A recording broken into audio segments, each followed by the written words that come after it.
queria até que você desse uma pequena explicação, né? Porque eu achava que isso era uma especialização da psicologia, mas não é, né? Não é. Eu sou psicóloga há 12 anos. Uhum.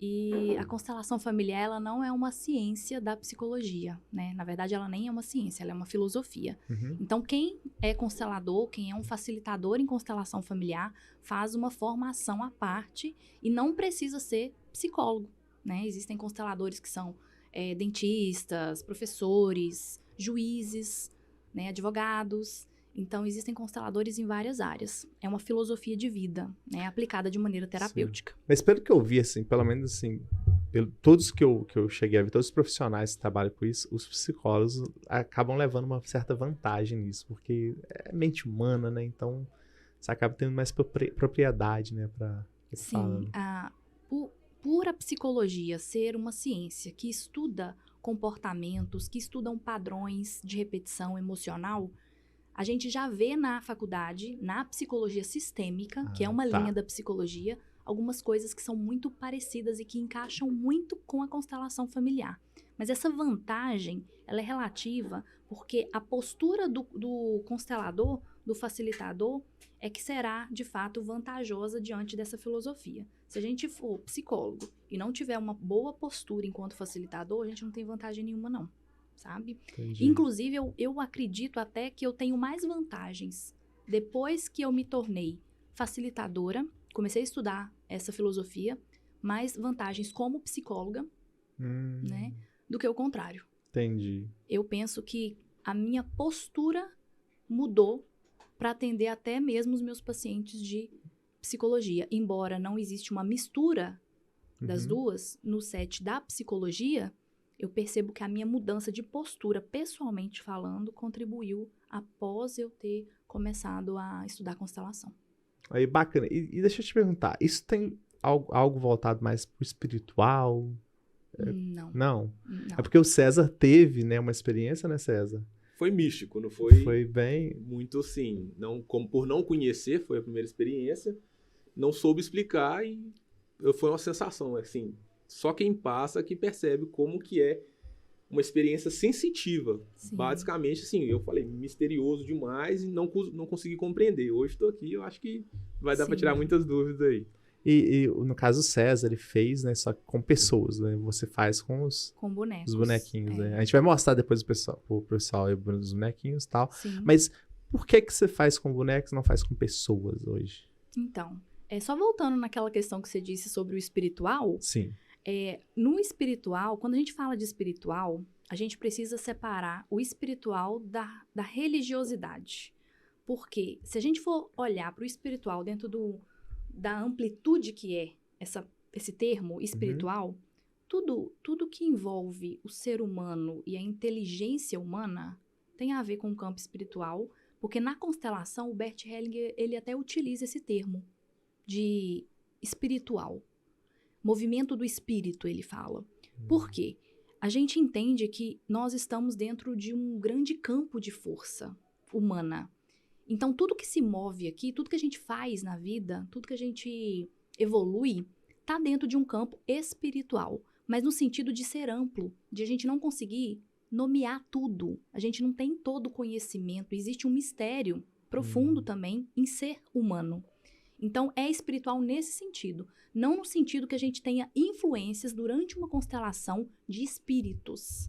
E aí existe uma grande confusão. Algumas pessoas, elas acham que a constelação, ela é uma prática onde espíritos baixam e conduzem aquela sessão de constelação. Isso não é uma prática original de Bert Hellinger, que é o criador o desenvolvedor né? Te perguntar dessa agora, filosofia. Quem que é Bert Hellinger? É o alemão que desenvolveu essa filosofia. Então, não existe esse tipo de pressuposto para que isso funcione, né?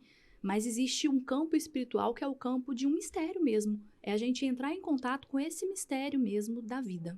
Dessa energia que a gente sente que quando a gente está participando, está envolvido, realmente vem uma força, que é uma sensação. Você falou que é um campo...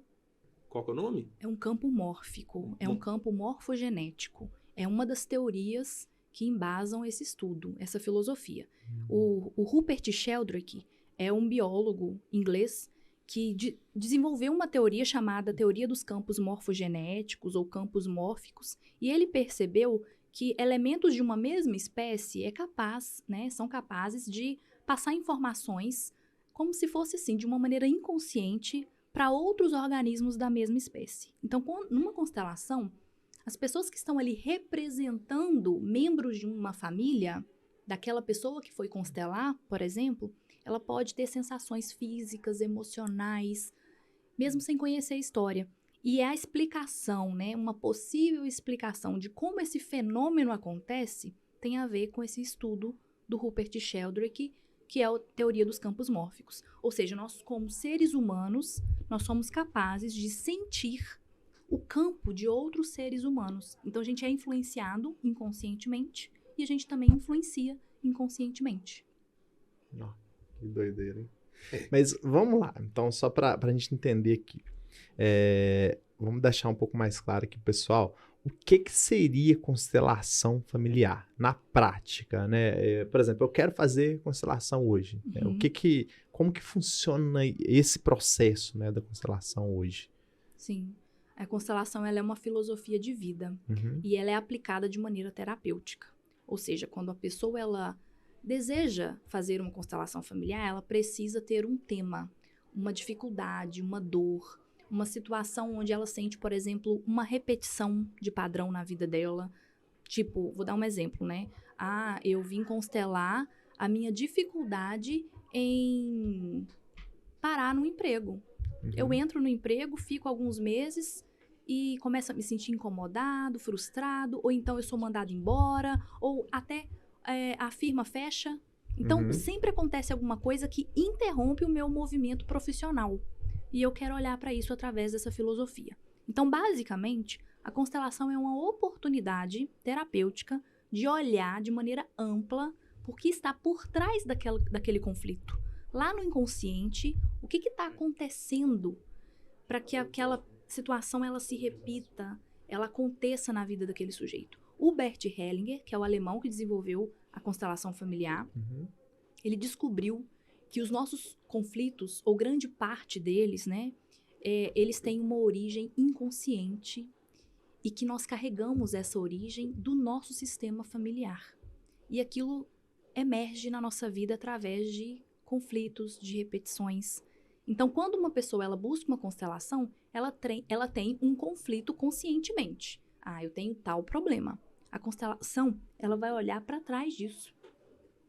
Aquele conflito está relacionado com qual tipo de quebra de ordem? Na constelação, a gente fala sobre quebra de ordem.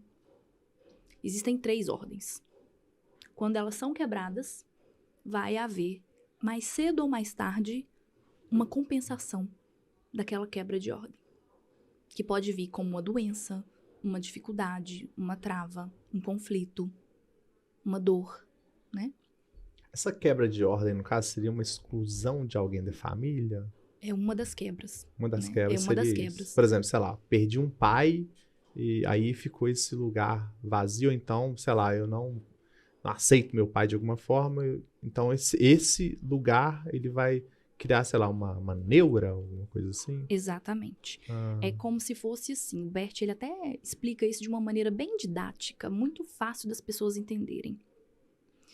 O Bert, ele entendeu que tudo acontece por um grande amor. Até aquilo que é difícil, por trás daquela dor, existe um amor. Por trás de uma separação existe um amor. Por trás de uma violência pode haver um amor. Só que ele entendeu que existem 2 tipos de amor, basicamente. Que é o amor que vê a ordem das coisas. Então, ele flui. E o amor cego. O amor cego é um amor que quebra a ordem. É um amor que aprisiona. É um amor que cega as pessoas para a vida. E elas ficam aprisionadas no conflito. Então, é como se fosse esse copo de água aqui, ó. Aqui a gente tem um copo de água. E a água, ela é inofensiva para mim. Desde que ela siga o caminho correto no meu corpo, né? Mas se eu aspirar uma quantidade de água significativa, eu posso ter uma pneumonia, eu me afogo, né? Então, o problema não é a água. Ou seja, o problema não é o amor ou a dor em si.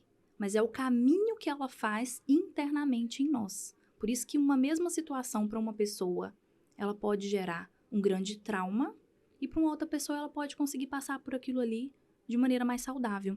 Então, numa família, a gente pode imaginar que o amor, ele flui para as próximas gerações. De avós, dos bisavós, né, para os avós, para os pais, para os filhos. Mas quando existe uma quebra dessas ordens, né, e a gente pode falar sobre elas especificamente, quando existe uma quebra nessas ordens, é como se existisse um coágulo bem ali na veia, que impede o sangue de passar. E esse sangue é como se fosse o amor. Ele impede o amor de fluir no sistema, e as coisas começam a ficar travadas. E aí as travas são exatamente os temas que as pessoas trazem para as constelações. E aí elas vão ver através da constelação onde é que aconteceu aquele coágulo que impediu aquele fluxo saudável na vida dela. E ela vai ter a oportunidade de ver uma imagem. Na constelação a gente trabalha com imagem. Tanto né, igual você vivenciou, Sim. imagem através de uma constelação com pessoas, ela vai ver as pessoas ali e a imagem do conflito, ou com bonecos, que é a constelação que eu atuo aqui em Caratinga, né, e também online. Com bonecos, a gente também vai ver a imagem do conflito. Então, o inconsciente da pessoa, ele vai montar a imagem do conflito, porque o nosso inconsciente, ele é sábio. Ele vai mostrar pra gente ali o que a gente pode ver daquela dor, o que é possível ver naquele momento, o que o sistema quer mostrar naquele momento. E o próprio inconsciente, ao longo da constelação, vai montar uma nova imagem, vai criar uma nova imagem, que é uma imagem da solução. E o sujeito, ele vai embora para casa com aquela nova imagem, com a imagem de como é a solução daquele conflito, a retirada daquele coágulo, para que o amor, ele volte a fluir com mais leveza.